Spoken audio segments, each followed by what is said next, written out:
It's needed. That part.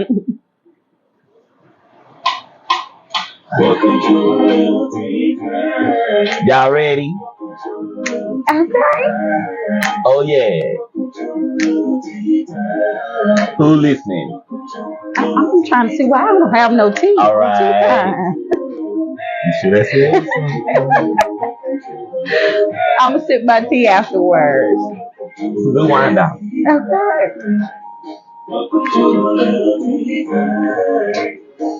Oh Lord, I'm excited about this show just in general. I love it. All right, y'all. Good evening. Good evening. Good evening. It is I, Jerrick, aka Jarius D, your favorite published author, and your host of a little tea time. Y'all come on in here and tune into tonight's show because I have a really great guest with me tonight. Yes. First and foremost, as y'all are coming in, please like and share tonight's show so that someone at home can also tune in to tonight's episode and they can also like and share tonight's show. And also, if you have questions and comments for my guest tonight, y'all can drop your questions and comments in the comment section. Now, tonight, I am super excited to have, I consider a long time friend. Yes. I met her initially 2017. And you were doing auditions for a play. I was. And you were my first audition I love into that. the acting world, whether you know it or not. I did not know You that. were my first audition into this acting game. Oh wow. Okay. I auditioned as your Mr. Walter. And here we are now in the studio. I have the honor and the privilege to introduce to some and reintroduce to others because we know her. The lovely, the very beautiful, this queen, Miss JoJo Williams. Thank you. Yes. Oh my God. I did not know I was your first audition. You were That my is first crazy. audition. And I didn't know when I got into what I was doing in 2017 that I was literally groundbreaking everything. Oh, what? Don't make me cry. No, I'm serious. I'm dead Oh serious. my God. When I met you, that was the year I published my first book. That's when I was like, I'm gonna try acting. You did, because you was gonna play a good Mr. Walter. And it was an honor to come and audition with you. And again, just to have you in the studio, Queen. Oh. It's been a while and we got a lot to catch up on. We got a lot to get because I was pregnant.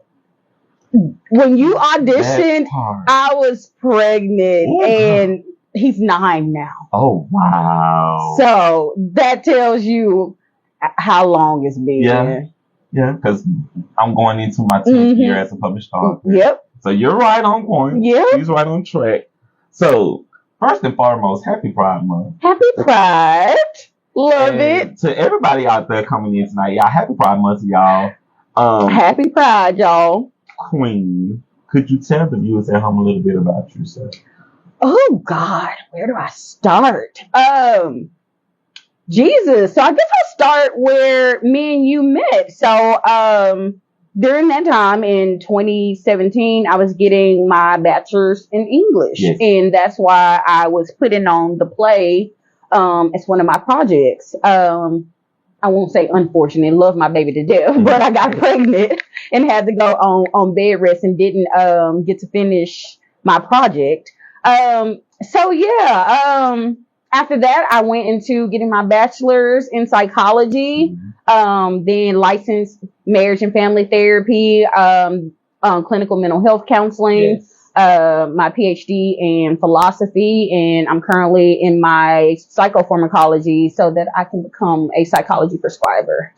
I know that's right. She'll be able to give y'all those medications that y'all will need out there. Only in Louisiana. It's messed up because Louisiana and North Carolina are the only states that allow psychologists to prescribe. But I'm in Louisiana, so That's right. That's all right. We got it down here.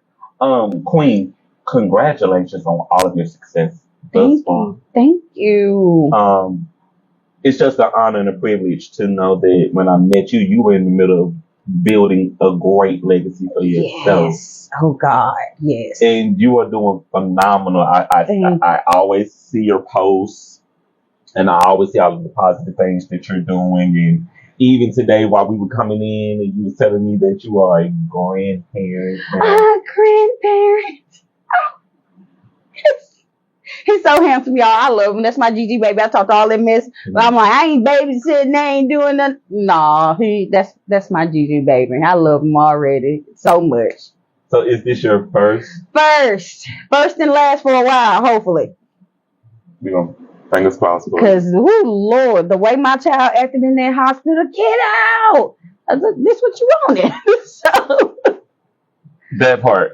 So when you're not busy working in your field and with your family, what are you doing for fun? Ooh, honestly, like my field is fun for me, to be honest. So like, even with my writing, like, writing is mostly what I do for fun. Yes. And so even with my writing, it still kind of has an element of my work. So I guess the work don't really stop, but, for the most part, it's just writing, like whether that's coming up with like journals, trackers, or even like when I'm writing my fiction, a lot of my fiction has a lot of romantic and psychological elements to it. Yes. So, work is fun. I know a lot of people probably say that's crazy, but work is fun for me. So writing would be what I do for fun, but it also involves work. So yes. So I know that you are working as a licensed counselor. What is that like? I guess I can say initially, things that they don't teach us in school is actually how to run a business. So they teach you all the textbook stuff. What they don't teach you is how to deal with attitudes, how to deal with resistance, how to deal with hesitancy, and then actually how to run a business. So cancellations, how to charge, accepting insurance, and all of that. And so initially, early on with becoming a counselor, I think that's what I struggle with the most. And then trying to navigate everything. So I started off with substance abuse, then couples, then kids, and then this, that, and the other. So it took me really a good 3 years to find my footing. Oh, wow. Literally always when a client's like, oh, I don't think you're the therapist for me anymore. Like I took that personally. And so literally I would probably say last year is where I really got my footing and knowing what population that I want to work with. So the population that I work with now is high functioning disorders. So like people that have anxiety, but more so anxiety where it's like these feelings are coming up, but I still navigate work, kids, stress, and all of these different things. And I work a lot with borderline personality disorder, which is really common, but uncommon at the same time. Like it's easily pushed off as schizophrenic or bipolar, but borderline is really, really significant. So those are pretty much the populations I work with, and especially within the LGBTQ community, because you just need God. It's the thing. You just need God. And so, just dealing with them, how to navigate that, but also having borderline personality disorder or having high functioning anxiety, ADHD, especially people over 30. Oh my God, you wouldn't imagine how people have just coasted through life not knowing that they had ADHD because they were smart and not realizing being smart doesn't mean that you are not high functioning or hyperactive. Like for me, I got ADHD, so I'm an ADHD girly.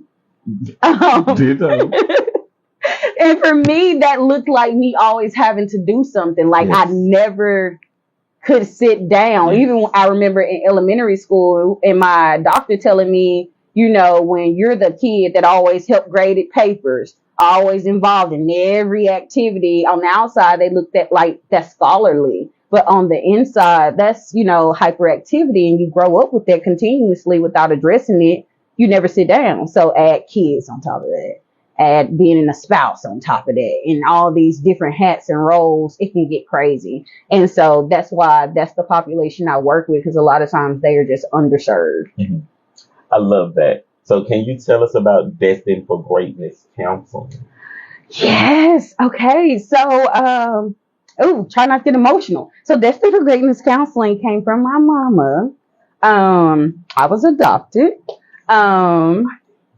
You didn't. I was adopted. And so, without getting too much into it, Mm-hmm. my mom that adopted me was in and out of my life for a very long time, until she was finally able to adopt me when I was 17. And one of the things that she used to tell me as a kid was that it don't matter. The pain is just temporary, but you're destined for greatness. Ooh. And she just used to always say that was just her thing. You're destined for greatness. And so immediately when I knew what I wanted to do, I knew that I was going into counseling, and therapy. My mom wanted to be a social worker. And so I just kind of followed that path, and that became the name of my practice. I love that. I love that you found your purpose at that age, because we're at a time where now we literally tend to walk into it without even knowing that we're walking into it.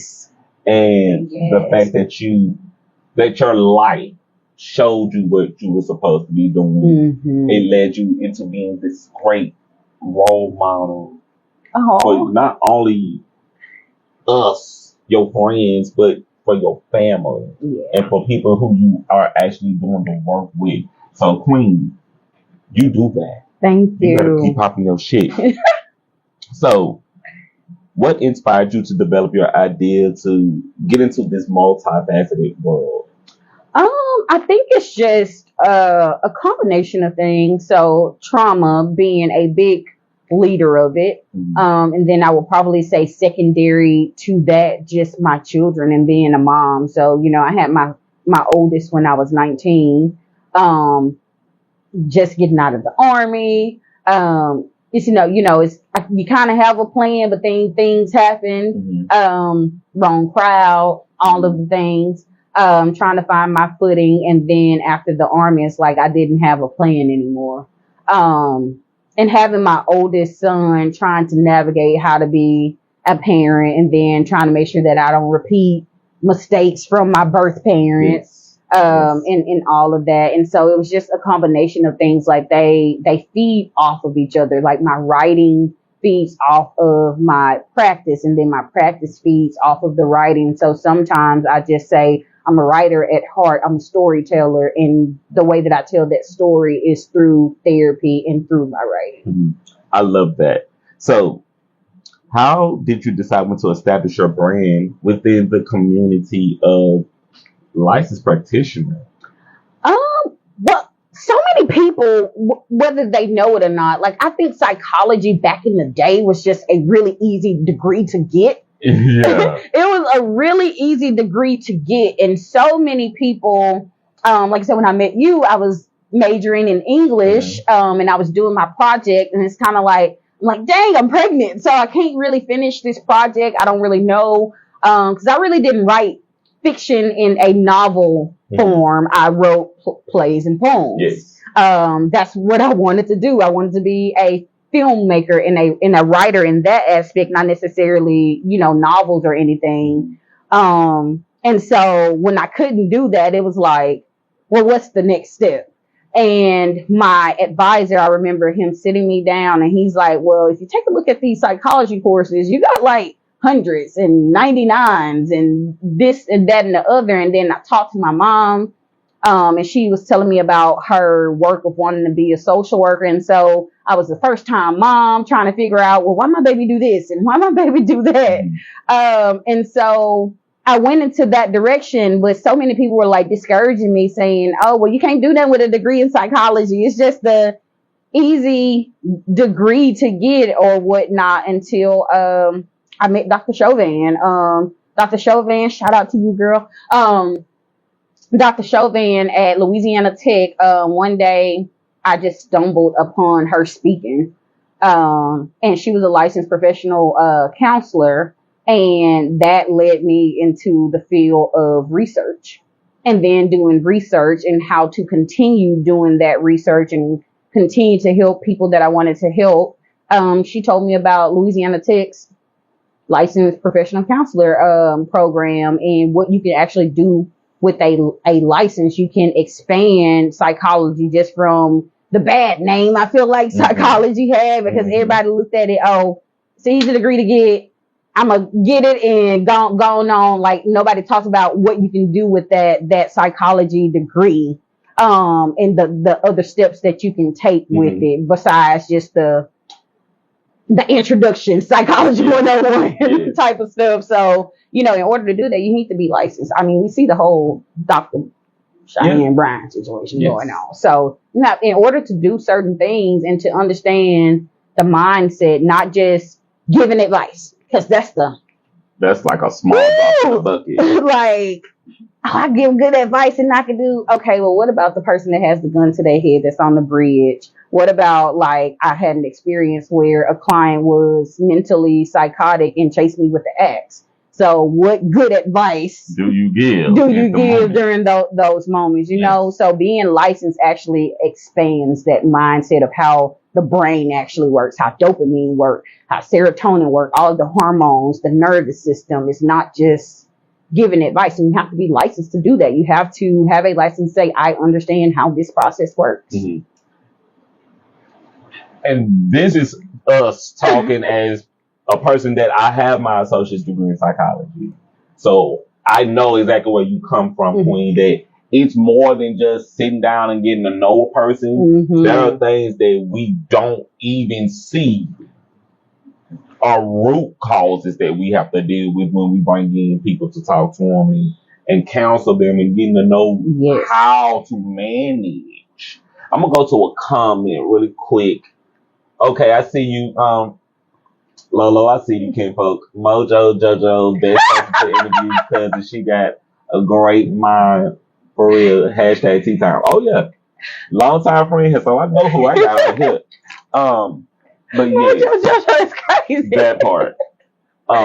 But this field, and it was understanding human behavior. Absolutely. It was part of the reason why I went into this field, because I needed to understand. Absolutely. Why? Why do we make the decisions we make? Why do we do the things that we do? Why do we say the things that we say? And having a real, legit proof to back it up. And I'll even give you one better, though. It's not even just about understanding why, because the why doesn't matter. Like, we can have 100 reasons as to why, but what's most important is the impact of it and how we perceive a lot of that stuff. So, like, we see it all the time. People be depressed and they walk around smiling. We see people cry all the time when they're really angry. So it's not just even understanding, human behavior or behind the why, because the why really doesn't matter. It's the impact and the perception of it. Woo! You know what I mean? So, like, when we understand the perception, then we can understand why we react a certain way and get your perception and the way that we react and respond align with one another. But a lot of times it's not aligned. The way I used to perceive, I'll use myself as an example, was definitely cognitive, but the way that I reacted was physically. So when that is not aligned, then we all have these explosive responses. You cuss, you yell, you fight, you throw stuff, and all of those things. So understanding that wasn't something that I can get aligned. And so now I operate out of what's called a temporal perception of stress, where time is of the essence for me. And that has worked out so much better, especially after being diagnosed with ADHD. I'm like, okay, I understand why this happened, but how do I change this? What is the impact of it? And so I had to change my perception and my response too. So understanding human behavior goes way beyond surface level. Understood. Perfect way to even break that down, because now it puts me in the position where I say, okay, now I get it. It's not the why, it's figuring out how to respond to it without it becoming something that becomes an explosion. It's unnatural. Right. So I would say unnatural, not even just the explosion, because the explosion is not necessarily an unnatural thing. Mm-hmm. So even when, like, I see a lot of talk therapists, they give coping skills and all that, and they're great. Coping skills do what they need to do. But if explosion is natural, then find a better way to redirect that explosion. That part. So a lot of times they like, oh, well, do this coping skill, and then you do the coping skill and it work for a little bit, and then it come right back, and you're like, okay, well, it's back now. So do I got to keep doing coping skills for the rest of my life, and just finding a more long-term manageable way to just redirect it? Yes, I love that. So, Queen, how have your priorities changed since you started the business aspect of Destined for Greatness? Oh God. And again, this is why I say a lot of my perception has changed to temporal time, because it takes a lot of time. Even, me and my 9-year-old, because he's a middle child, you know what I mean? And so life looks definitely a little bit different from when I was younger versus now that I'm older and with my 4-year-old. So even me and my 9-year-old, went through family counseling, trying to figure out how that works. And then me doing my own individual counseling, him as well. The prioritization is very significant. So finding that balance, like literally. So, that balance looking like, oh, do work this much or do this much? How do I spend time with him here? How do I do that? So my priorities have changed in such a major way, but I think there's nothing that prioritizes one over the other. It's just really about balance. I love that, because it's getting a clear picture of, I got to work within this window. Mm-hmm. And if this window is 30 minutes, it's 30 minutes. It's 30 minutes, not 32. If it's 2, it's 2. If it's 30, it's 30. Yeah, and you got to be in there. I love that, because it structures your life, mm-hmm. and you have to structure it. So, what are some challenges you've overcome on your journey? That question do. I think challenges, definitely my confidence. I would more so say that my confidence came from a place when I was younger, of achievement.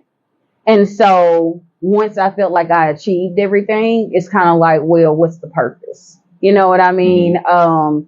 And so I feel like a lot of times I lack that confidence just to have a problem to figure out so I can get that confidence back. And you know what? Even when I met you for the first time, that never came off as a thing.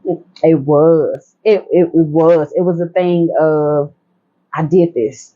So what's next? I don't know what's next. Okay, well, kind of subconsciously creating a problem to fix, to get that confidence back. Hero complex. Very much so. Hero complex and rescuer's ruse. Oh yeah. Like, I had to have that rescuer's ruse. Like, I had a value of being needed. Otherwise my confidence was like, so, again, subconsciously you kind of take the back seat, for example, in like a past relationship, playing dumb, but till the playing dumb became a problem that I needed to fix. You know what I mean? And you talk to one who knows it. So once that ruse was over, and it's like, all right, I didn't accomplish this. I got that confidence back. Yes.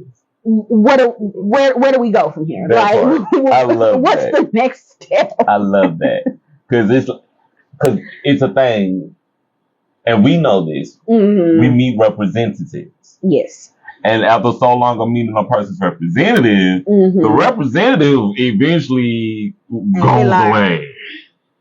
Like, okay, so now how do we come back full circle to here? But you shouldn't have to do that, you know what I mean? And so just kind of personally, digging into that, why I do that, based on trauma, but it's definitely been a challenge for me. And like I said, just within this last year where I've kind of just changed a lot of dynamics about my life, my priorities, both personally and professionally, just kind of going after what I want and then sitting with that. helps me. Not saying they completely fixed, but you know, definitely still working on it, because even saying, hey, I wish I was who I used to be, I don't even want that. No. Because who I used to be is the reason why I got here.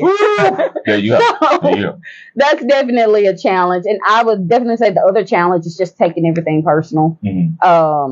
Again, both professionally and personally, like taking everything personally, even something that don't have nothing to do with me. Like if I go have a drink and I see a family member and I get emotional and I'm like, oh shit, everybody looking at me, they gonna think I'm drunk, and and it's like, girl, you have an emotional moment because you seen somebody you ain't seen in forever. Ain't nobody looking at you. They drunk themselves. That's a normal situation. It's a normal reaction in the situation. So you got the right idea about that. And I have to say it, Queen, I would have never put those things with you together from me meeting you to just following you on social media to the few times that we've hung out in a friend circle. Hey, Lucy, I see you, babe. Thank you for tuning in, Queen. Hi, baby. It's my baby mom. That part.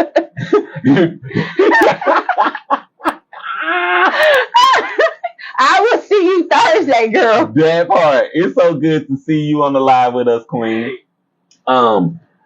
You always had this confidence about your day, like I'm gonna rule the fucking world.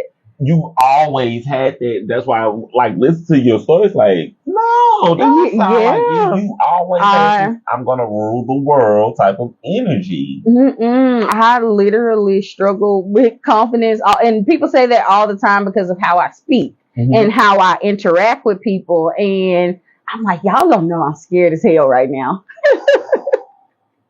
Y'all don't know I am scared as hell right now. I second guess myself. Ask Lucy, she'll tell you, like, I'm like, all right, sis, da da da da da. She's like, why are you doing this? You know, and the whole time I'm like literally scared for dear life.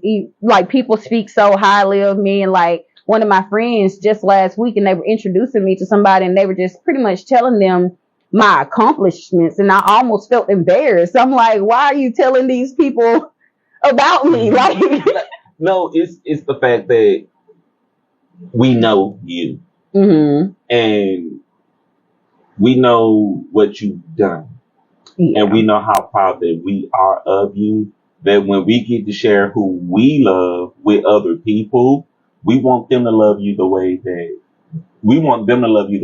we do.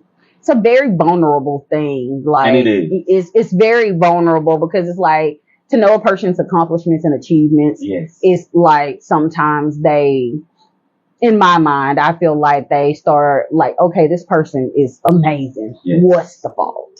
Yes.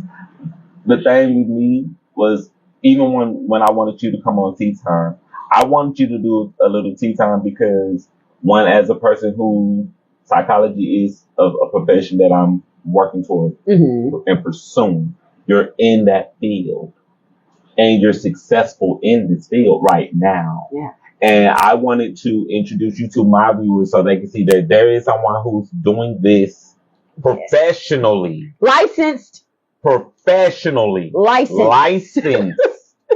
Look, we got to add that on there. Licensed practicing clinician.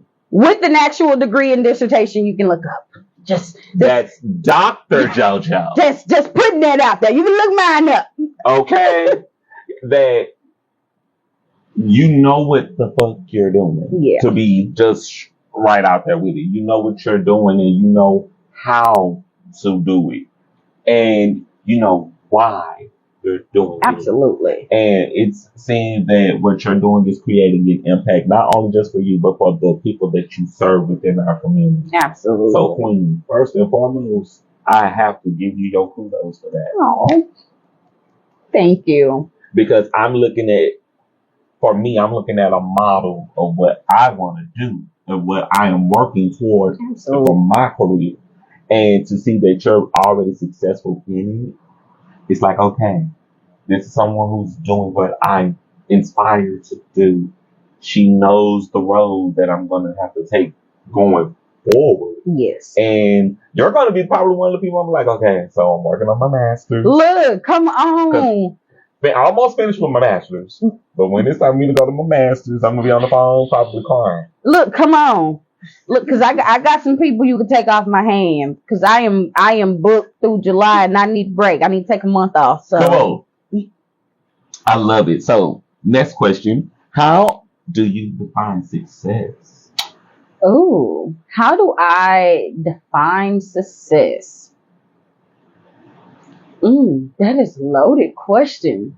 I think for me, going back to balance, because there are a lot of challenges that I think that I still face.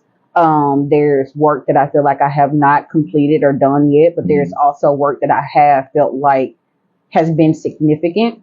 And I think prior to me doing my own work in therapy with my therapist, success for me was a measurement of achievement. And so for a very long time, I didn't have any clients in Louisiana. Most of my clients came from Texas and Georgia. And I see like people that are doing high advocacy work, the 50 under 50 in Shreveport. And I'm like, I'm doing all this work and I'm not being recognized. And so I think I had to get to the point where as long as I'm helping people and there's balance in my life and I'm doing the work that I need to do for myself and for them, then that's success for me. I don't have to be recognized and you ain't got to clap for me. And for me to keep doing the work, I'm going to keep doing the work because I love it.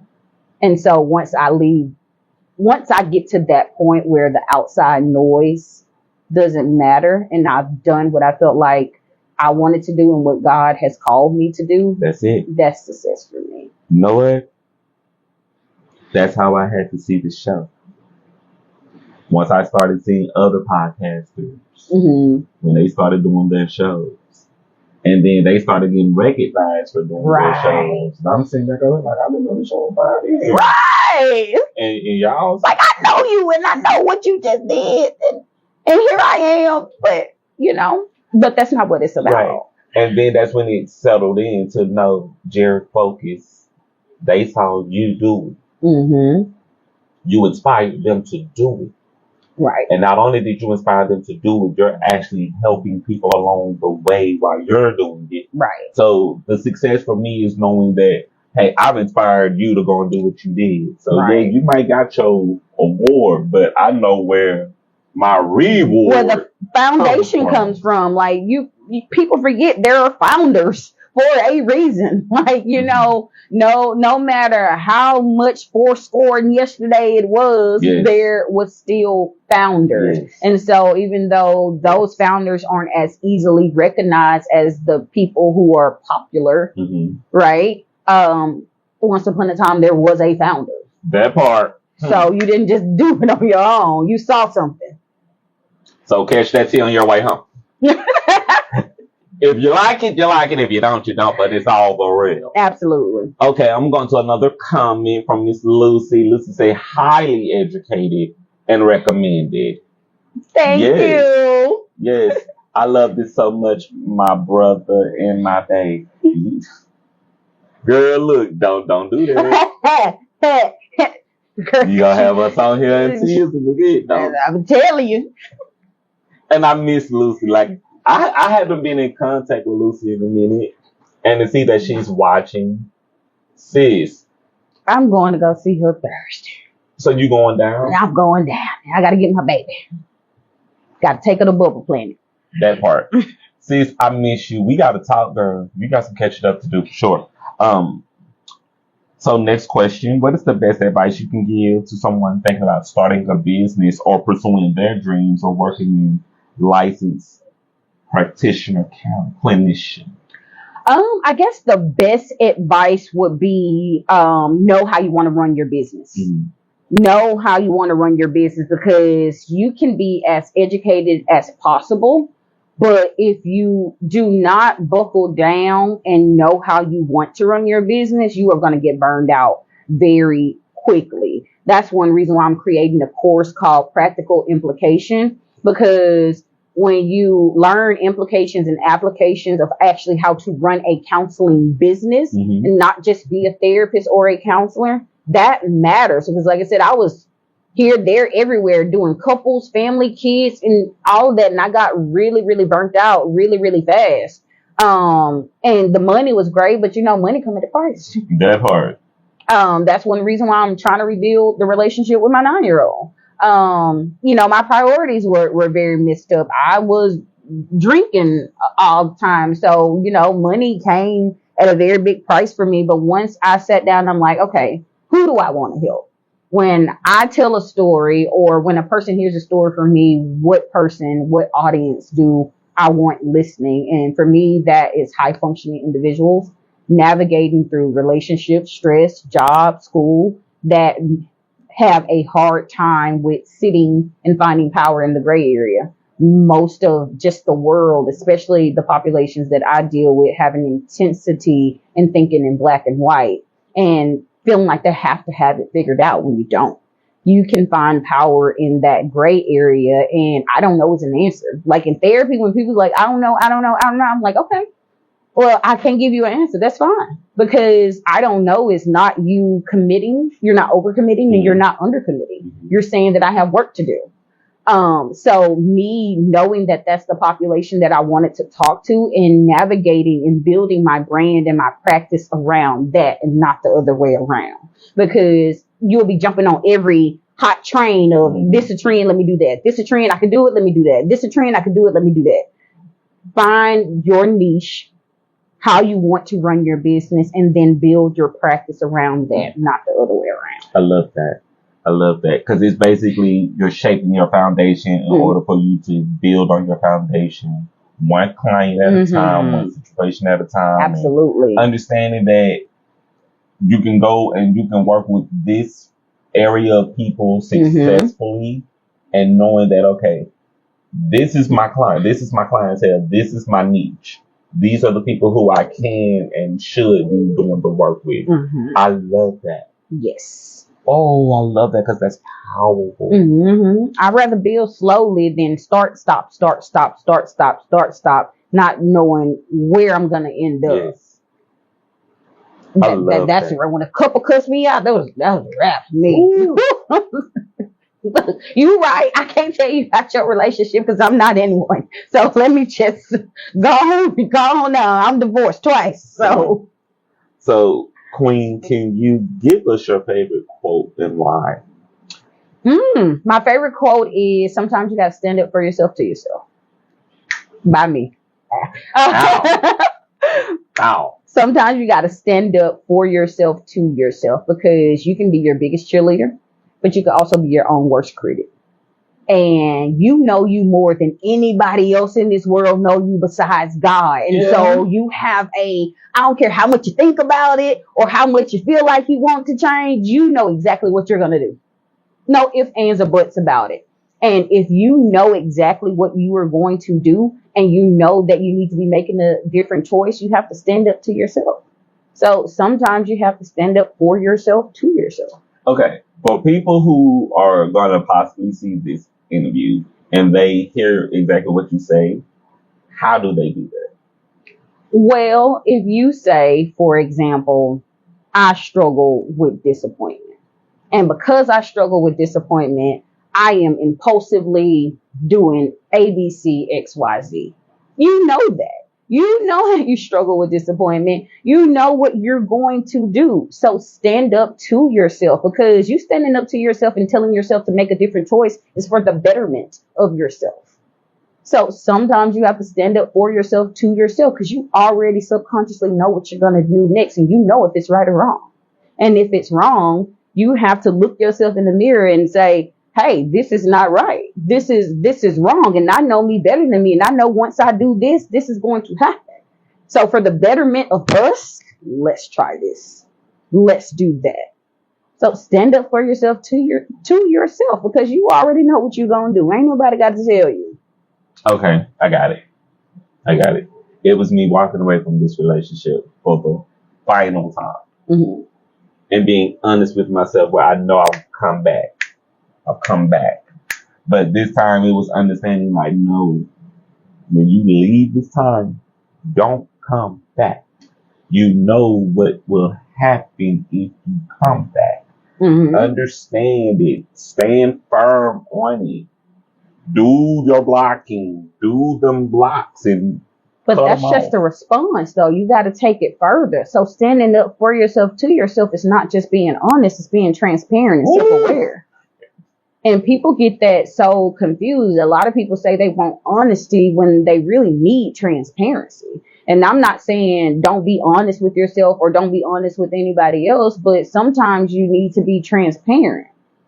I shouldn't have to say these things. Like honest is saying, oh, I'm going to the store. Right? Mm-hmm. But transparency is I'm going to the store for ABC, XYZ, so and so might be there, and this is what we're going to do. And it's going deeper than just saying what I'm doing. Because you can say you're going to the store, you're going to the club, or you're going to do this, but what are you self aware of that you need to be transparent about? Got it. So you can say, okay, well, don't go back this final time, right? Okay. Now I get it. I think my awareness is now, and my transparency is now knowing that this isn't working for me. Absolutely. But what patterns are you showing?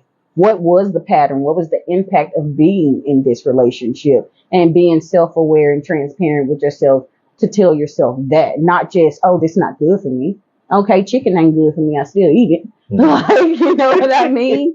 But what am I transparent? What am I aware of? Well, my glutides and all blah blah blah blah don't mix well and so on and so on. So I have to be transparent with myself and self-aware enough to say, not only is this not good for me, but this is why it's not good for me. And when it does happen, these things go on. This impacts my life or it impacts my body and so on and so on. So just saying it ain't good for us, a lot of stuff ain't good for us and we still do.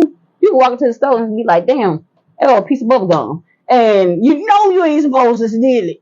Or you like, it's a piece of bubble gum, and you still grab it. Now, if you walking in the Lord, like a lot of people say, it don't matter if it's just a piece of bubble gum. Ain't no such thing as a white lie. You know what I'm saying? So sometimes you have to be transparent and very self-aware, and that's a part again of standing up for yourself to yourself because you know better. Okay, that's what I need to hear for me. Now I don't know about everybody else. I need to hear it from me. So thank you. That was a free one. That was a free one. Look, the next 165. That part. Queen, can you tell us 3 things you would like to see better in our community? Oh, 3 things that, well, as we're on the subject of transparency, I would definitely say transparency. I think a lot of times we look so far to get ahead because of how we have come up, how we've struggled. And so we tend to do things that are a trend, to make us more noticeable, more recognized, and we're not being transparent. I mean, look at the whole Dr. Cheyenne Bryant situation, right? Nobody's saying that she's not, great. Nobody's not saying she hasn't provided real effective work, but she was not transparent in who she was. And so now everybody is attacking her. And so she can't continue to do the work that she was called to do or want to do. So I definitely think transparency, because if you're not transparent, then you just diminish the struggles that you claim that you're trying to overcome. Definitely advocacy. Advocacy is still something that's very much needed in the Black community, especially in our area these days. Advocacy is a really good thing. And I mean, other than that, just education. Education academically, financially, mentally, just education altogether, because I think we really have a lack of education, especially with AI and technology and all this stuff coming out. We need a certain basic skill set to lead that I think a lot of people are skipping because of the advancements that we have in the world. So I think we honestly need to take it back to the 90s. That part, before this technology. Right. Before the computers. I think it was a good blend and a good mix. It was. You know. we understood how things really worked before it got to this point. Right. Like we understood how to go and talk to somebody. Connections. Like real connections without it being a phone or a tablet. Right. Like we were able to like, well, I'm gonna come by your house. Right. We don't play till the street lights come on. Play till the street lights come on, and then when the street lights come, I'm gonna call you. Then hide behind the couch on the phone. Be like, if I hang up, don't call me. Because my mom gonna be looking. So I love that, and I love the fact that transparency. This is a thing that I think where I'm at right now.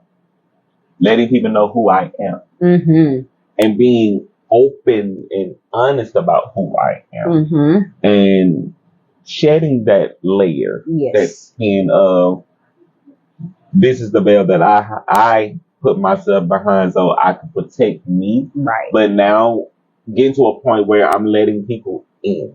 Yeah.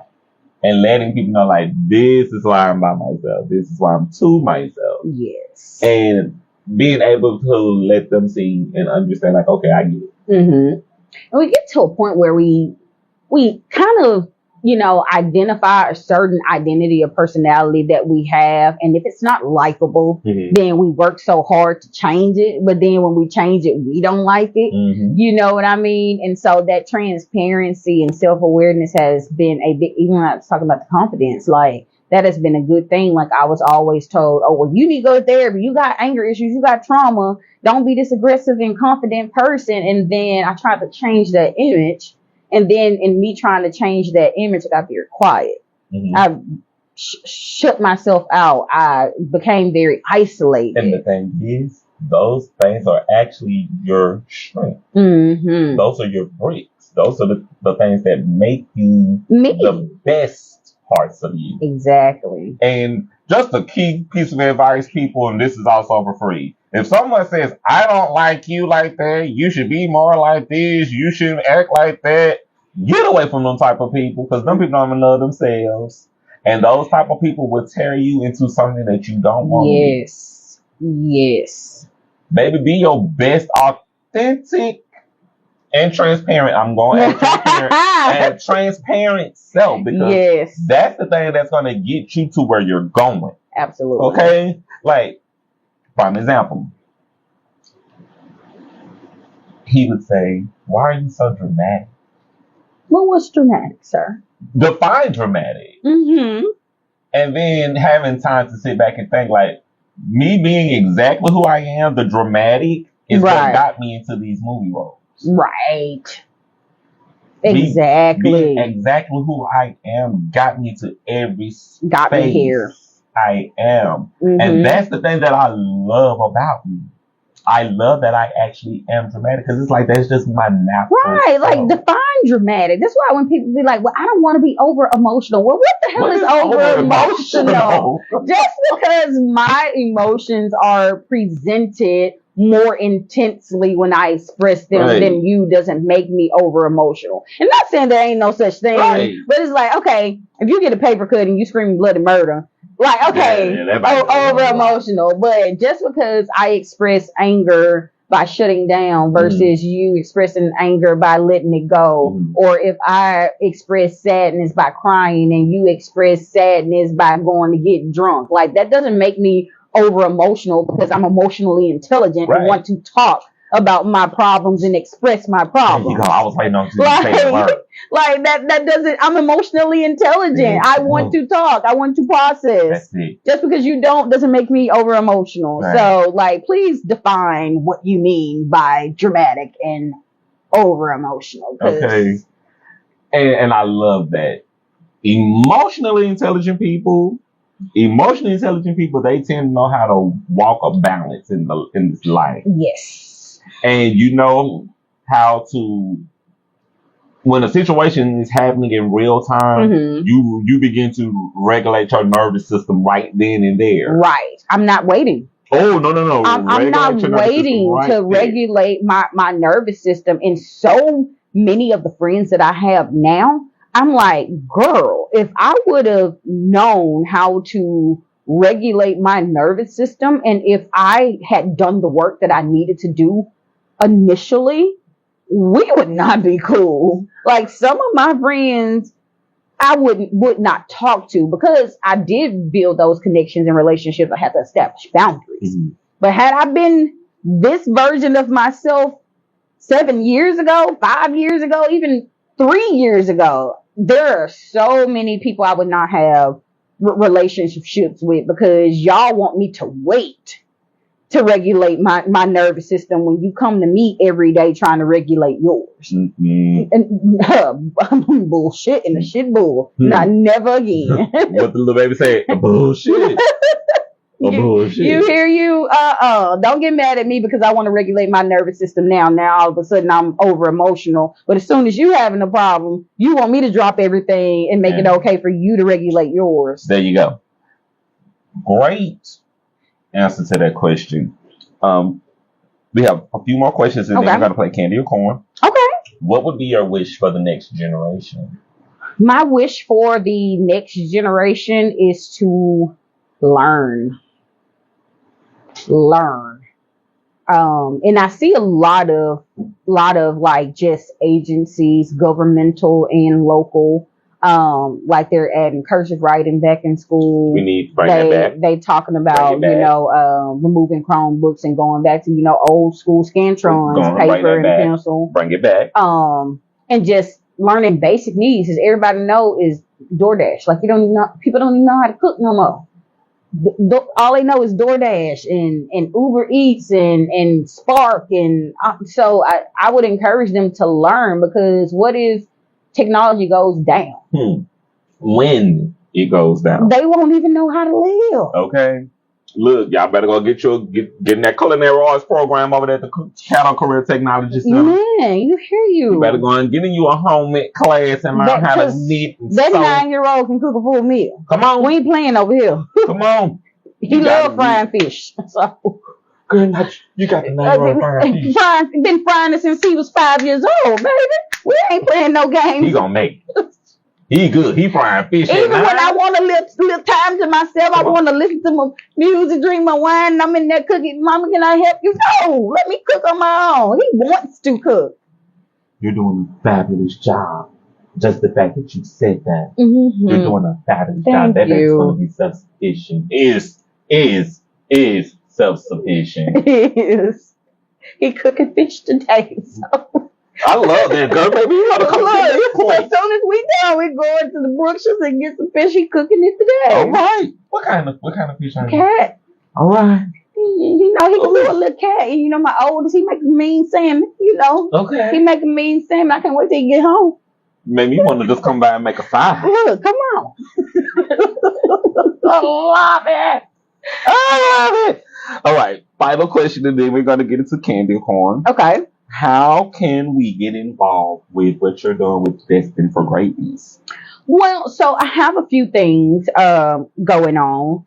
One of the things is trying to diversify where I'm taking my practice. So I do, of course, face-to-face individual therapy.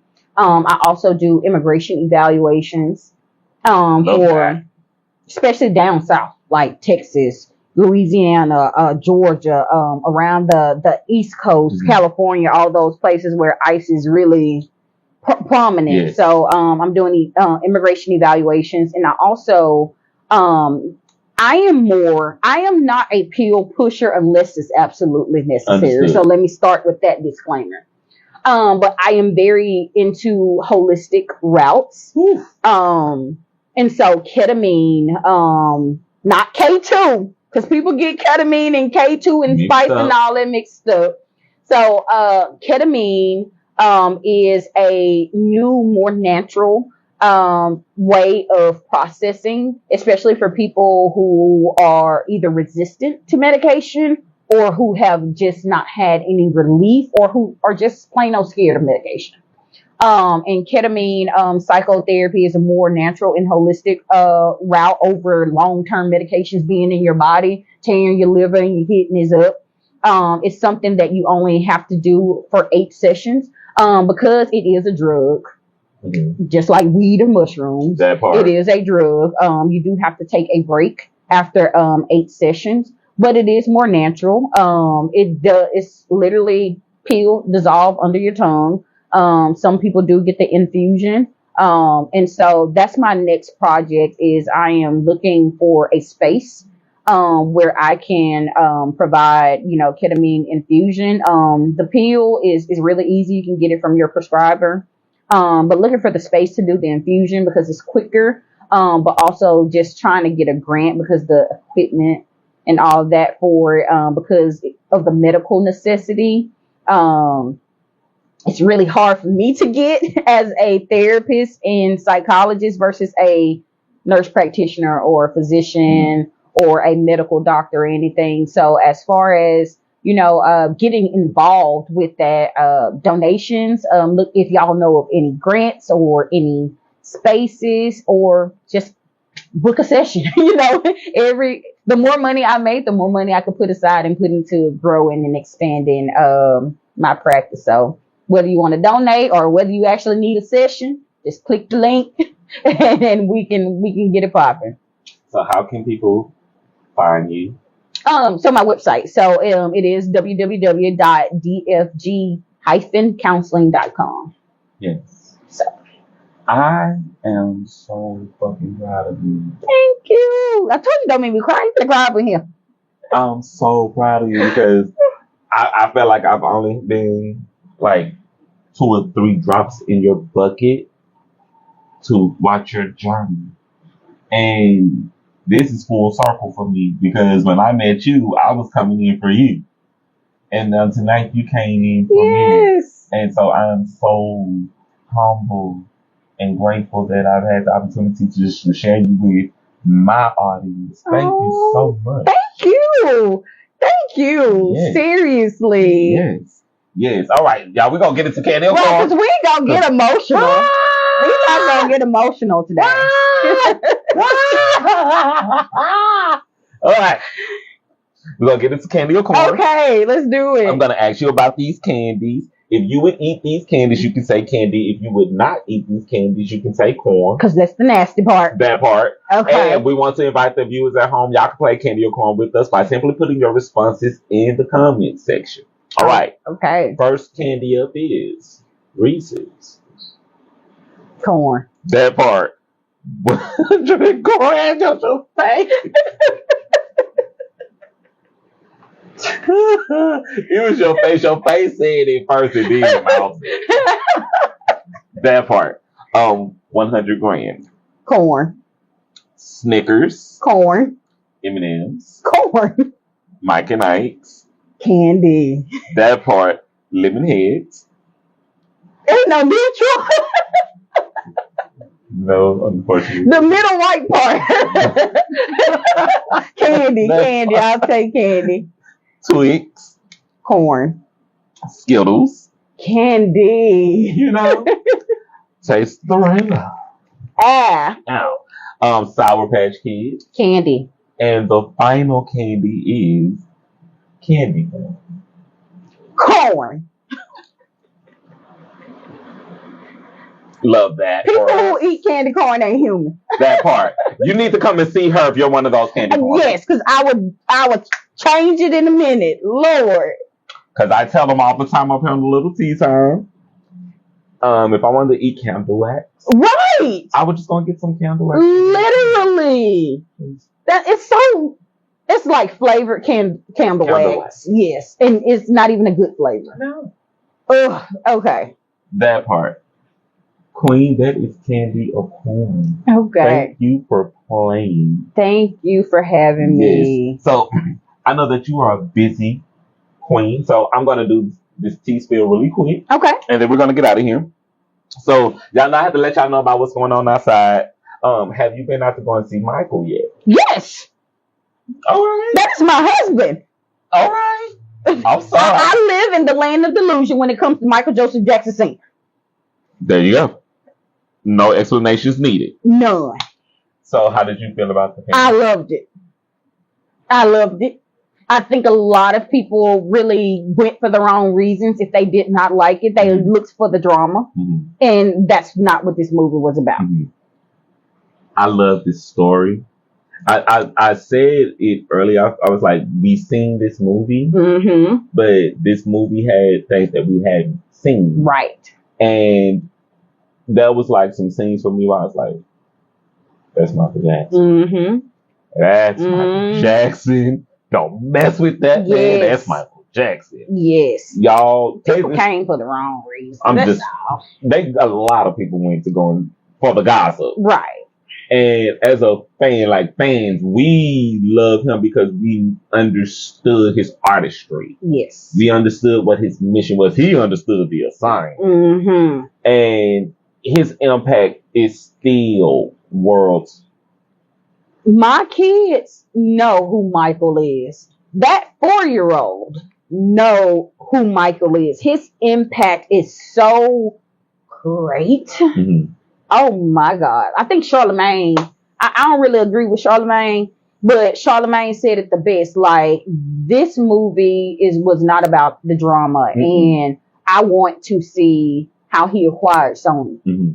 What he was doing at home when all these allegations were made against him, how he was working in the background, how he literally, Eminem made a fucking crack at him, and he went and bought all his publishing. Ha ha, joke's on you. So I think when people saw, everybody saw the Jacksons movie, and that bull crap that Flex Alexander did or whatever, and so I think that they expected something different. Like, we've heard the story before, but now we're getting the inside look of how that looked on the back end of it. They humanized this. Mm-hmm. This is a more humanized version from his diaries. Because there was like, Jafar had a lot of his diaries and a lot of his access to his journals. And the movie is not over. Like, this is just part one. Part two. There's 4 parts. So they're going to see other stuff. I just think that they expected all that drama and all that stuff to be in the movie. Yes. This one movie. This is going to be a humanistic experience for Michael Jackson fans. Mm-hmm. Have you seen The Devil Wears Prada 2 yet? I have. All right. I probably should have said that when you asked me what I like to do. I like to watch movies. I'm a Tuesday Tinseltown girl for $4.50. Girl, wait, you just put me up on some games. You didn't know? I know. Oh, Tinseltown on Tuesdays is $5.50 all day, but $4.50 for the matinee. Y'all just scored a new fan. Because I love a good movie. Baby, I block my schedule off faithfully at 9 o'clock on Tuesdays. I am a Tinseltown girl on Tuesdays. Okay, because baby, if I'd known that, I would have scheduled to go see those movies during that time. Yes, go and book a movie tomorrow, and it will be $5.50. But if you go to the matinee, it's $4.50. But I've seen The Devil Wears Prada, and I loved it. Just saying, we've seen it. Y'all go see it. I love it. We ain't gonna ruin it for nobody. Find a movie. More to come back to. I have not. I'm not gonna ruin it. Don't you? I'm not gonna ruin it. All I'm gonna say, go see it in IMAX. Okay. Go see it in IMAX. Okay. For people who out there, I've been talking about I'm going to see it tomorrow. Go see it in IMAX. Pay that extra money. Okay. It's just that quality. Because that was my first time seeing an IMAX film. Really? That was my first time. And I was intentional about, I want to go and see it in IMAX. And to go and see it in IMAX. That part. Ooh, the Robinson Film Center was okay. So I went over to Robinson to support the local. Okay. But I went over to the theater over in Boja just to go and catch this one in IMAX. And we spent all Saturday night playing Mortal Kombat. I was kicking their ass. My little son-in-law, he was kicking mine for a little bit. Just, honey, it's worth the extra few points. Okay. Just don't take my word for it. Go see it for yourself. So I know I've been talking about the Great Fair of Louisiana over at Louisiana Downs. Okay. Its final few days is coming up. So June the 14th is the final day. Okay. Admission is and will be unlimited rides for $10. Oh, wow. Okay. So if you are interested in going out to Louisiana Downs to the fair, y'all go ahead and hang on out. Okay. It's a family thing. We're having some fun. And just get into it. Just a little summertime event. Now, breaking news, because I've been seeing this on the news, but I haven't announced it here on a little tea time. Okay. So David Rain's got a new pool out there. Which one, Cooper Road? On the Cooper Road. Oh. Now, I might have to get over there for this. And I don't swim that much these days. But I might have to get over there to go and check this out over there at David Rain. Okay. Because they got new pools over there. So we like a pool in our community when we ain't got to drive out the way. I got to drive out the way to everywhere. Understood. But if you ain't got to drive out the way. Look, I need to get one built in and put in my ground because we stay far from everything. Lord. And that's understandable, Quinn. That is understandable. But y'all, go check it out. Check it out over there. And know how to swim. And please know how to swim. Because y'all on the outskirts. And right. No, they slow to get up there. It's going to take a little minute, but don't mess up. I have to say congratulations again to Miss Karen LeBeau and Ron Smith. Canvas and Cadence yesterday was a vibe. It was a vibe. I was so honored to be one of the poets for this event. It was Black excellence at its finest. The art, the music, the food, the room. Just, if you were not there for the experience, you definitely missed out on the experience. I was busy working yesterday. I did a couple of projects, but I was able to make it out to come and do my part for this event. And I was just so grateful that I was in the room. It felt like we were being lifted up in real time. Community in real time. So shout outs to them. They did a fantastic job. We did a fantastic job. I'm talking about they. We did a fantastic job. Y'all did a fantastic job. And I was just so grateful that I was in the room. So don't miss an opportunity to go over and just check out the exhibition. Because the exhibit is up until the end of July. So they have 3D glasses that you can wear to go and check out some of the art. And it was just it was a moment. It was a moment. So just kudos to y'all. Now y'all know I've been talking about getting out here to go and vote. Yes.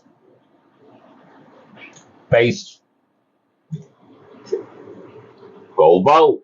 All right. We have some early voting coming up right next week, June the 13th through the 20th. Election day is June the 27th. The early voting for October, it's going to be October the 20th through the 27th. And the election day is November the 3rd. The general election for early voting in November the 28th through December the 5th. And election day is December the 12th. Okay. Mr. Cato? Yes. Okay. Let me tell you. Shout out to Mark Kevier. Y'all vote Mark Kevier. Mark Kevier Campbell. I'm not sure what district. I think it's District 13. Don't quote me. But I got to give a shout out to him. He is absolutely amazing. And he is a very big advocate for education. Yes. He was my son's, he has tutors on his team, but, because of our relationship and our history, he tutored my son himself.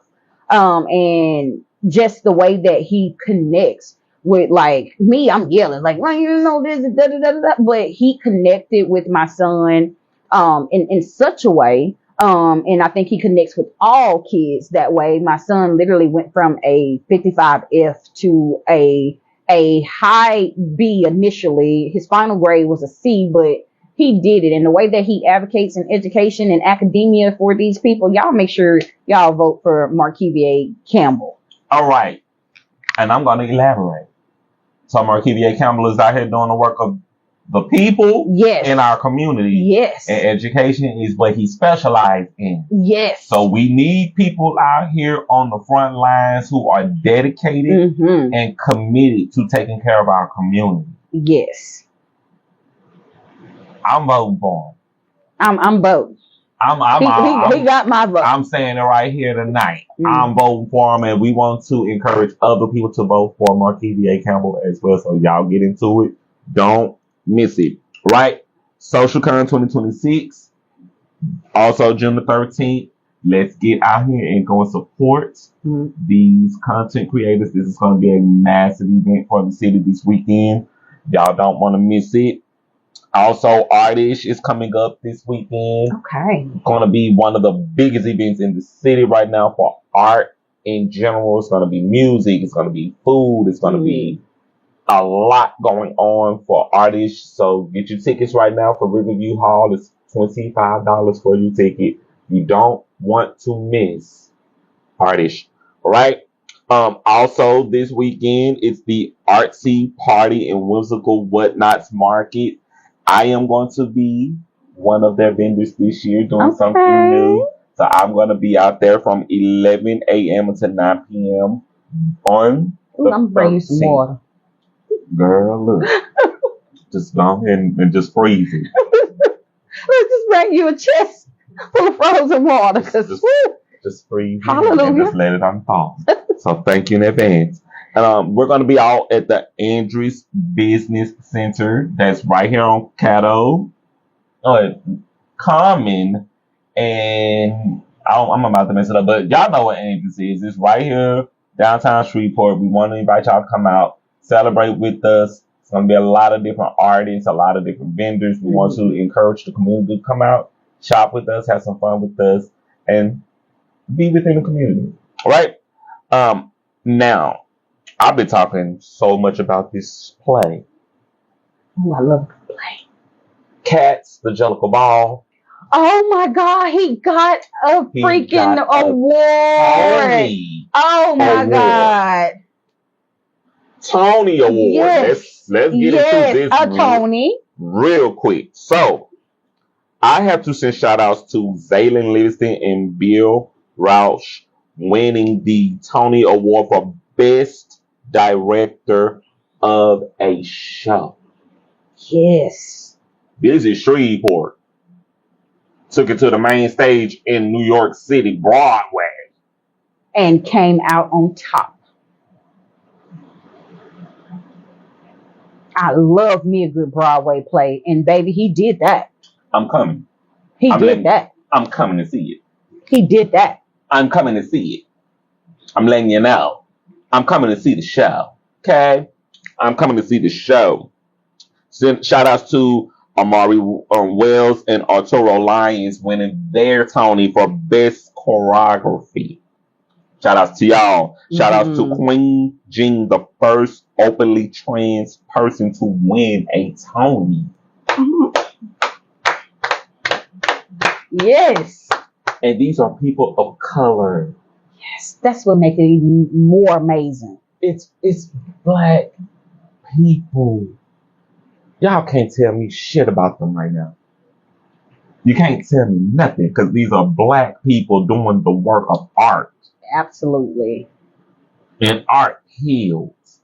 Art tells stories. We are doing this in real time and we're seeing it happen in real time. Congratulations to y'all. Congratulations to Father Junior LaBeija winning the Dorian Theater Award for the LGBTQ Theater Trailblazer. Also a cast member for Cats, the Jellicle Ball. Let me tell y'all something. I need people to go and watch Paris is Burning right now. Go watch Paris is Burning right now. You can go and watch it right now on YouTube. He is in Paris is Burning. Okay. And this is in the 80s. Okay. This is in the 80s. I've watched this documentary so many times that when I saw him as one of the cast members in it, when I saw Leomi Maldonado from ABDC, America's Best Dance Crew, oh, wow, okay. And Legendary, like these are our people who fought. I'm talking about from the gutter. They had nothing.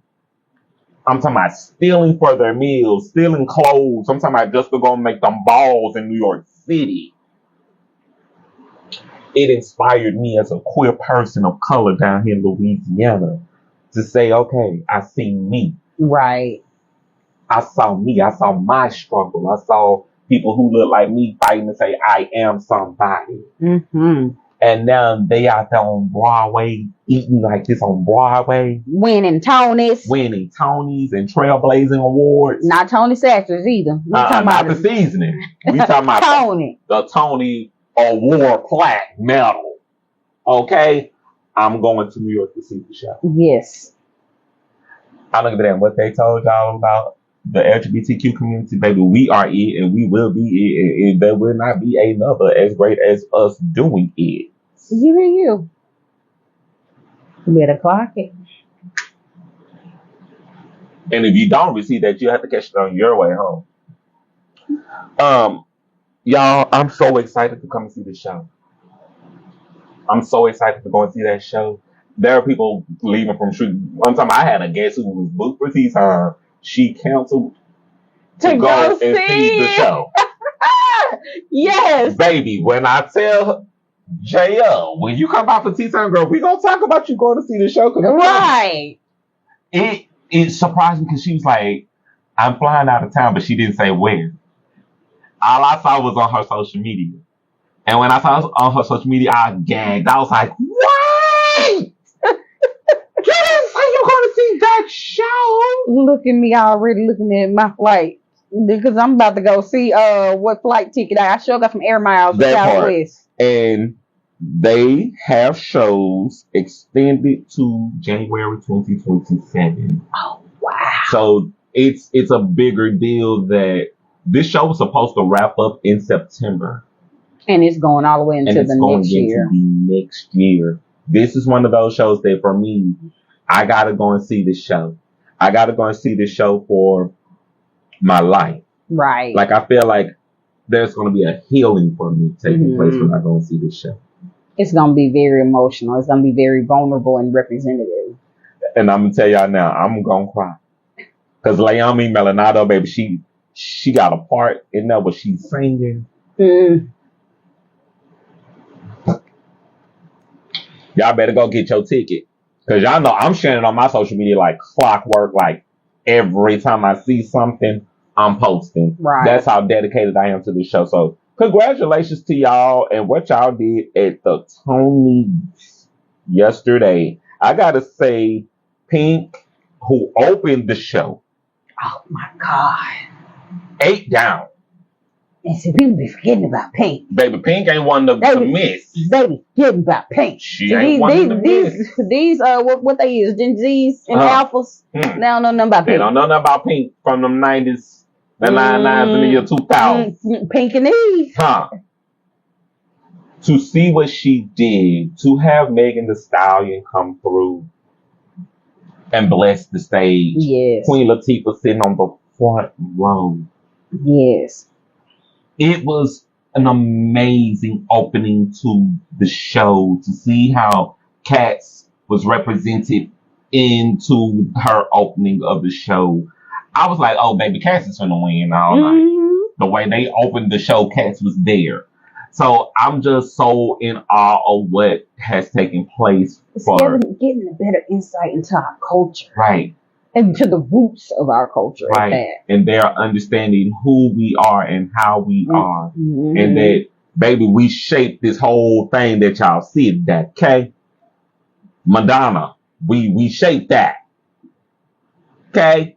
Beyonce. Baby, the originals was built on the culture. If you watch Vampire Diaries in the originals, it's built on because of the culture and the arts of New Orleans. Y'all better feel us while we speak. Louisiana. Okay. We built this and we've been building it all the time. And to see now it's coming full circle that we're now getting our pay. We're now getting our due. Baby, y'all gonna see me in Add New York. the 40 acres and a mule. Come on. Because they forgot about that. Now, look, I want it. And I want it. I need that. I'm 36 acres short. Come on. We need all that. All right. I got to thank everybody who has been tuning in to a little tea time. I appreciate y'all so much for rocking with me 5 years. And I appreciate y'all so much. To every person who has been subscribing to my channel, Jerrick with a little tea time on YouTube. Thank y'all so much. I got to send a shout outs to award-winning artist Jessie J. She subscribed to my channel. Jessie J subscribed to my channel on That's YouTube. my girl. Oh my! And when I say she has a story that she just came out of as well. Oh my God, Jessie J! I hope you see this one. Jessie J, I need you to be watching this. Jessie J, I am a huge fan of yours. I've been listening to Jessie J since Who You Are in my college dorm room at LSU, everywhere. Yes. And when talking about soulful, powerful, like her music, and I don't mean this in an offensive way. Come on. But her music don't do her justice. Mm-mm. Because I have heard this lady sing a cappella, and then they were at an award show. I don't know if she called the Holy Ghost or what. Probably so. But she just started bellowing out. And people just was in awe. Yes. And when I heard her at that award show and at that dinner, some little dinner or banquet that was at an award show, and when I heard, I'm like, baby, your music don't do you justice. Girl, you just connected deep within my soul. Oh, Jessie, see this. Please see this and reach out. I don't care what it's about, girl. That part. I'm humbled that I even got on your radar for you to say I'm gonna subscribe to your channel. Yes. And just, girl, that made me cry because I was like, how? Cause she Jessie J. And now I had to put all of this on for you, girl. Look, because I ain't got no YouTube channel, girl, but I give you my phone number. It ain't changed in 20 years. That part. And I gotta speak to I Don't Care. Mm-hmm. That song is like, it's my song. Mm-hmm. It's our song. People going through your breakup right now. Mm-hmm. This is your song. Mm-hmm. And absolutely. I listen to that song at least twice a day. Go on, hit a couple notes. Go. You can't sugarcoat it. You can't tell me nothing. Can't fix it with no loving. No. Yes. See, my eyes are rolling, chasing, but I'm going. I don't care. Oh, you still got it. Oh, you still got it. You better ask somebody because I know I'm driving these people crazy in this. But Jessie J, thank you so much. Thank you from the bottom of my heart. Thank you so much. Just to share it on my social media, to let people know like you support who I am and what I do. Yes. Thank you so much. Let it fall. No. Yes. Let it fall. This is your show. You can cry if you want to. I'll let it fall later when I'm in private.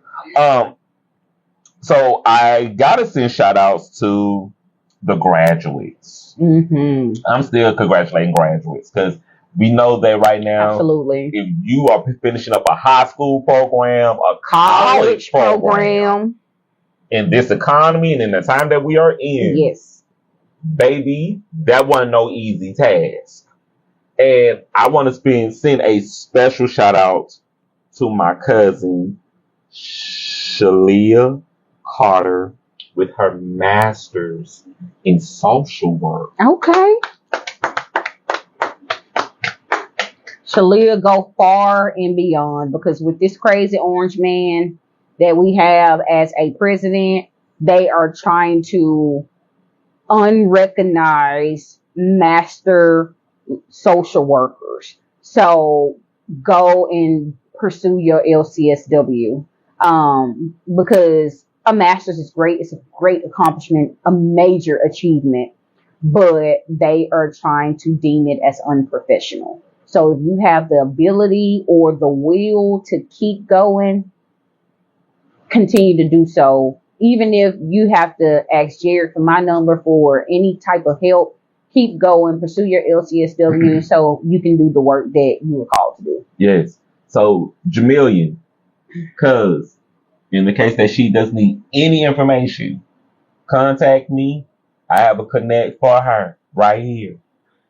I was intentional about this too. Mm-hmm. I was super intentional because I knew you were coming. Yes. And I knew she got her degree.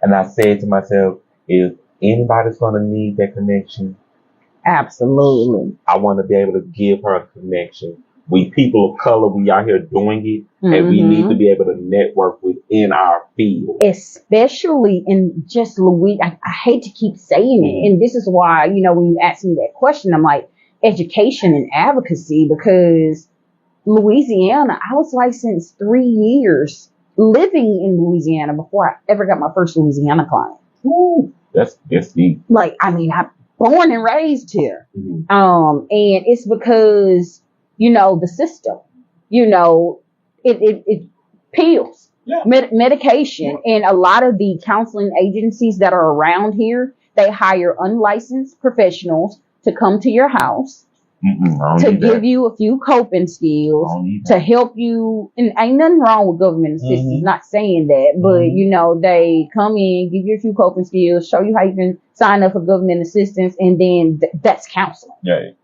That's not counseling. You're supposed to help this person identify patterns, behaviors, mindsets, and help them redirect it so that they can feel like they can pursue other things, or that they can effectively do this and that, so they won't need government assistance. Now, if it's needed, absolutely go forward. But that's not therapy. That's not counseling. And most of Louisiana is Medicaid based. We are considered in an opioid crisis, and we've been in an opioid crisis since I've been in school. Come on. That's been almost 10 years. How long are we going to be in the damn opioid crisis?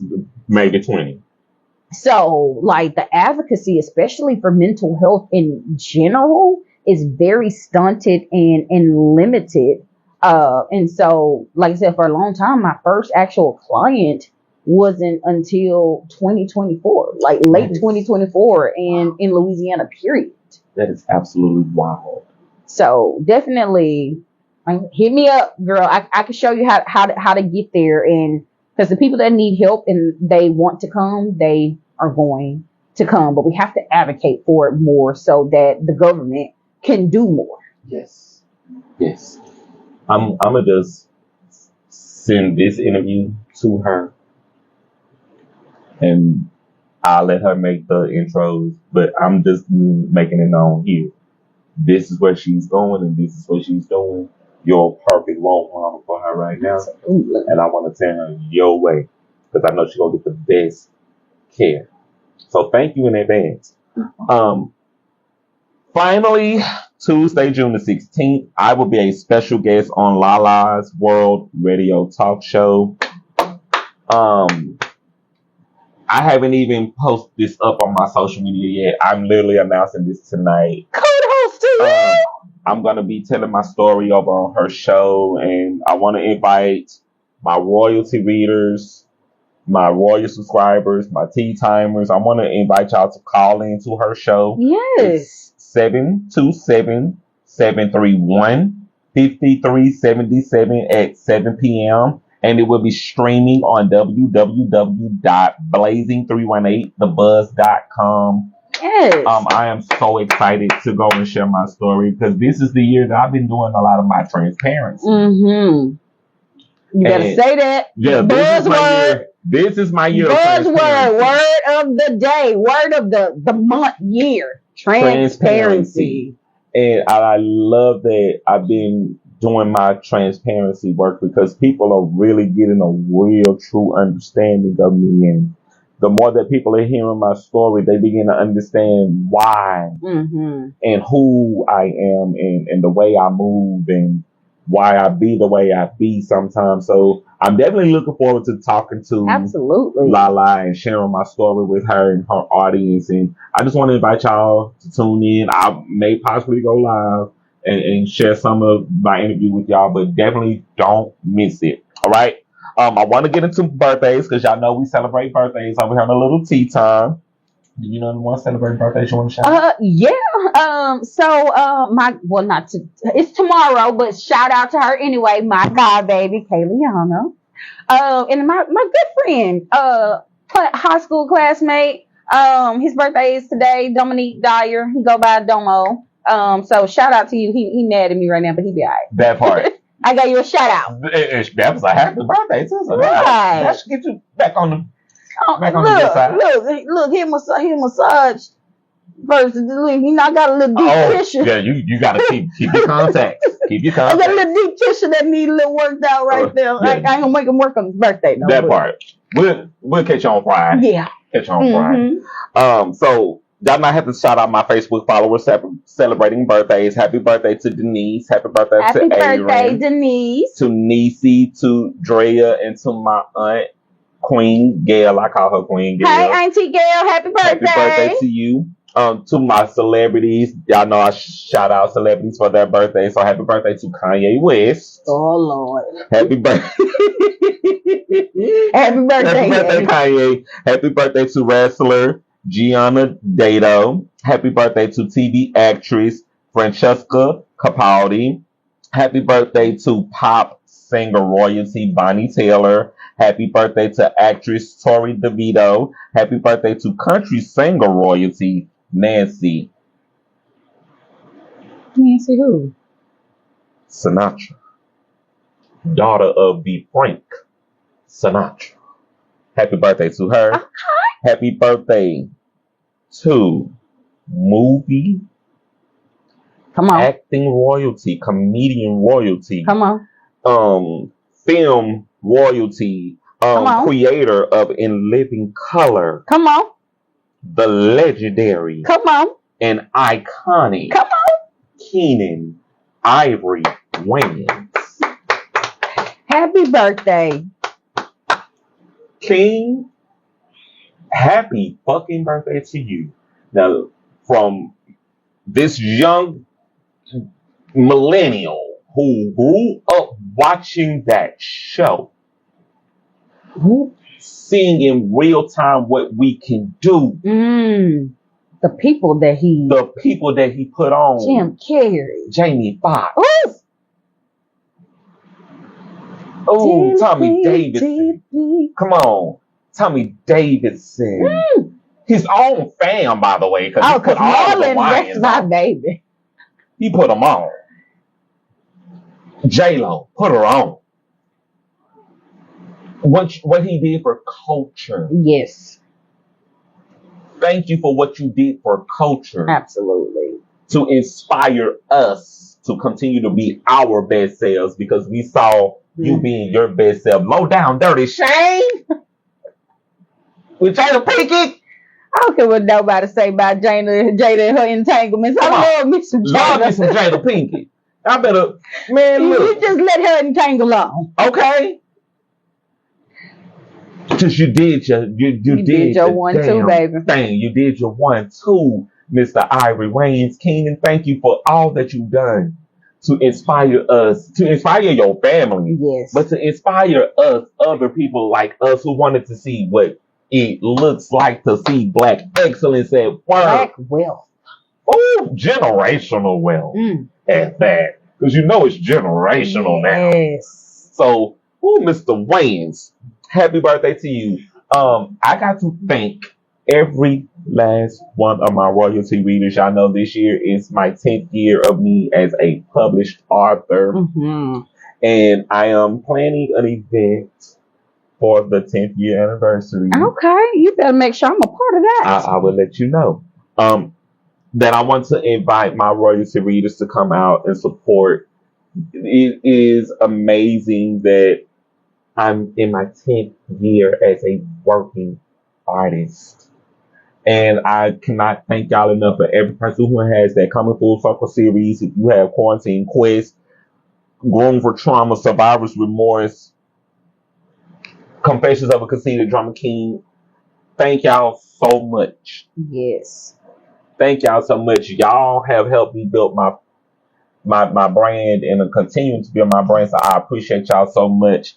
To everybody who has been out there checking out the books over on Amazon, just type search Jarius, Jrayyis, Deyon, Deyond, at Amazon.com, and y'all can check out my work there. I appreciate every last one of y'all. to everybody again who has been watching A Little Tea Time tonight here on my Facebook. Um, it, everybody who has subscribed to my channel. Let me tell y'all something. It's starting to hit different when I get phone calls from people saying that this show's just coming up on their timeline. Okay. It's starting to hit different because it's like I don't know who watch. Long as you serving in your purpose. Right. And so I'm grateful. I'm grateful that I'm doing something that is making a difference in other people's lives, that y'all call me and y'all tell me that y'all see the show. Like I had a guy who called me and said he saw an interview that I did and he was like, "Thank you for giving that man his flowers." That's what's up. Because he was like, "That man don't get his flowers. Thank you for giving him his flowers on the platform." And that's when I was like, okay, I've done my job.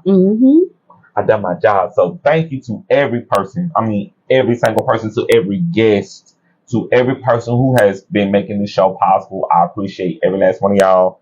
Y'all, I'm going to give my guest, Miss JoJo, the final word, and then we're going to get out of here. Okay. Final word. What do I want to say? I would definitely say the final word would be just live your best life. With no excuses, no judgment. Like I said earlier, sometimes you have to stand up for yourself, to yourself, and making sure that you are living your best life. Because ain't nobody got to live it but you. That part. Whether it's suffering, whether it's insight, whatever it is, you have to live it. So just do it anyway. And do it transparently. Transparently, please. Transparently, y'all. If y'all just now coming in, y'all will know what we mean. Go back to the beginning of the interview. You have to catch it. Yes. With that being said, as I always say, opportunities knocking. You matter. Let's build and grow higher Shreveport. And remember to be great on purpose and not by accident. The future is now. I am Jerrick, aka Jerrick, your favorite published author's favorite published author, and your host of A Little Tea Time. Miss JoJo, thank you for coming and hanging out. Thank you for inviting me. Hell yeah. Oh my God. I love that we got the opportunity to catch up tonight. So y'all, we got to get out of here because she got to go and get that fish before that stove closes. Yeah. They got to go and get it on the stove.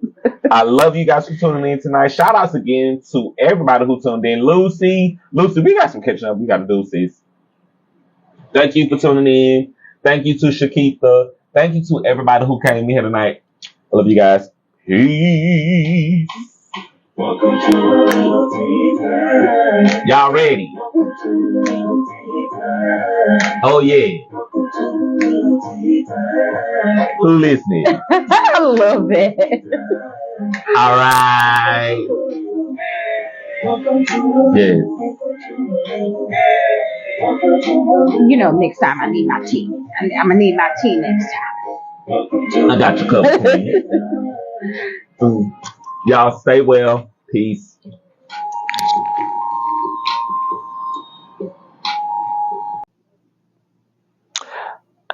If you like this footage, stay tuned to what's next. And thank you, my royal subscribers, for tuning into this episode of A Little Tea Time.